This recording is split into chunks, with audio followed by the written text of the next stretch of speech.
Daytime Chicago is sponsored by the Gateway Foundation.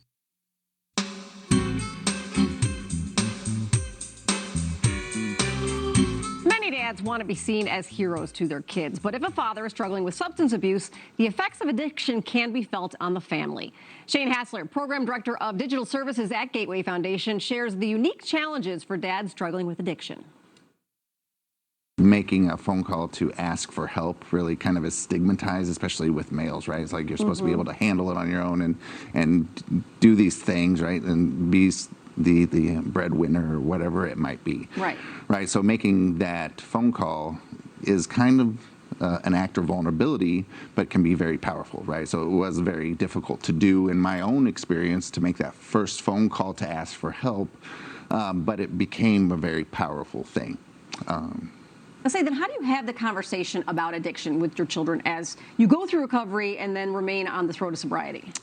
Well, I have two adult daughters now, so like when I was actively using, they were small children, and they paid a significant price for my addiction, right? So I've been very open and honest with them about what I went through, and like making amends to them is saying I'm sorry for doing all that is easy to say, but like making that indirect amends or that living amends to say, okay, I'm here now, I'm doing what I'm supposed to do, takes, practice, and there's some mindfulness that goes into that, right?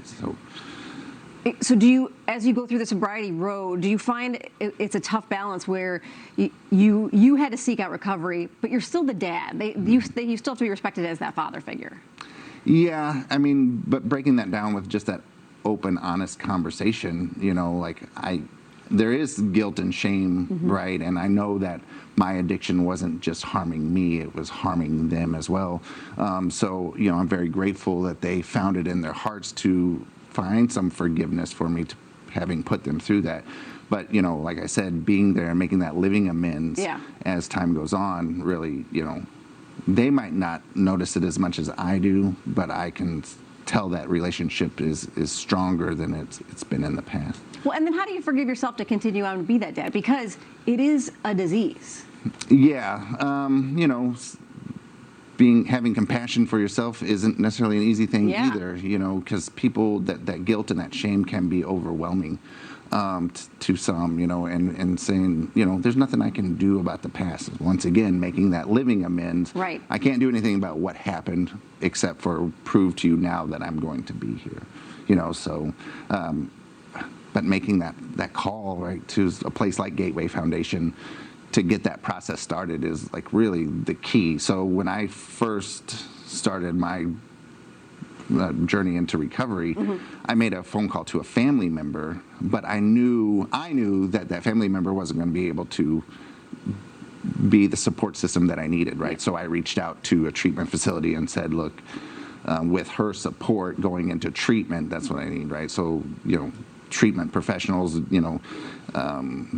using evidence-based treatment, there's a lot of learning that goes on in a treatment facility. As you continue on your road to sobriety, how has your relationship changed with your daughters? Has it changed with your daughters as a father?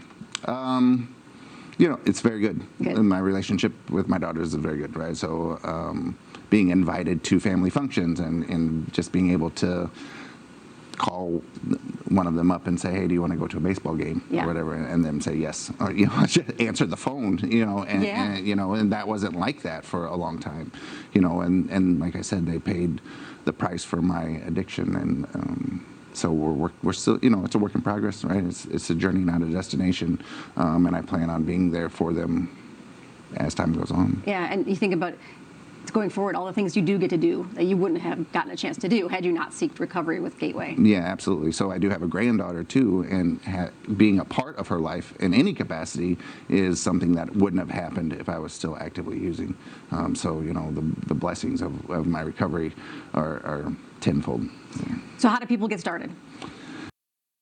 Making that call, I know it's not easy, in 12-step meetings, they call it the 500-pound phone, because it's not easy to pick up and ask for help and be vulnerable and admit that you need help. But, that vulnerability is powerful to say, I need help.